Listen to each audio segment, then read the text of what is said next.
கர்த்தருடைய பரிசுத்த நாமத்துக்கு ஸ்தோத்திரம். பிரியமானவர்களே, இந்த 208ஆம் நாளுக்கான விசுவாச அறிக்கை, அது 7ஆம் அதிகாரம் 13ஆம் வசனம்.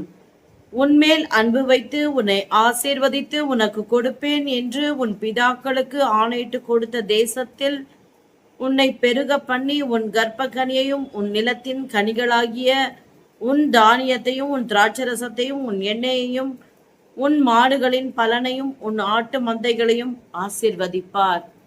ஆமேன். ஆம். பிரியமானவர்களே, கர்த்தருடைய சத்தத்துக்கு செவி கொடுத்து அவர் கற்பனைகளையும் கட்டளைகளையும் நீதியின் பாதையிலே நடவுங்கள் என்று அவர் சொல்லுகிறார். வலதுபுறத்திலும் இடதுபுறத்திலும் சாயாதே என்று சொல்லுகிறார். இப்படி நாம் அவருடைய சத்தத்துக்கு உண்மையாய் செவி கொடுக்கும் பொழுது நம்மையும் நமக்கு கர்த்தர் ஆசீர்வதித்து கொடுத்திருக்கிற கர்ப்ப கனியும் எல்லா விதமான ஆசீர்வாதத்தையும் கர்த்தர் பெருகவும் ஆசீர்வதிக்கவும் செய்வேன் என்று சொல்லுகிறார். நாம் ஞானமுள்ளவர்களாய் ஆண்டவரை பின்பற்றி அவருடைய வார்த்தையை நேசித்து அதன்படி நடப்போம். நிச்சயமாக அவர் சொன்னபடியே செய்வார். அவருக்கு ஒரு நாமம் உண்டு, சொன்னதை செய்கிறவர். கர்த்தர் தம் வாக்கினால் சொன்ன எல்லாவற்றையும் கரத்தினால் நிறைவேற்றுகிறவர். தேவனை நேசியுங்கள், கர்த்தருடைய வார்த்தையை தியானியுங்கள், அதை விசுவாசித்து அறிக்கை செய்து உறுதியாய் பற்றி கொண்டு அதிலே நடவுங்கள். கர்த்தர் உங்களை பலுகவும் பெருகவும் பண்ணி ஆசிர்வதிப்பார். ஆம். பிரியமானவர்களே, இந்த ஆகஸ்ட் 1 தேதியிலே கர்த்தர் இப்படியாய் நமக்கு வாக்கு பண்ணியிருக்கிறார்.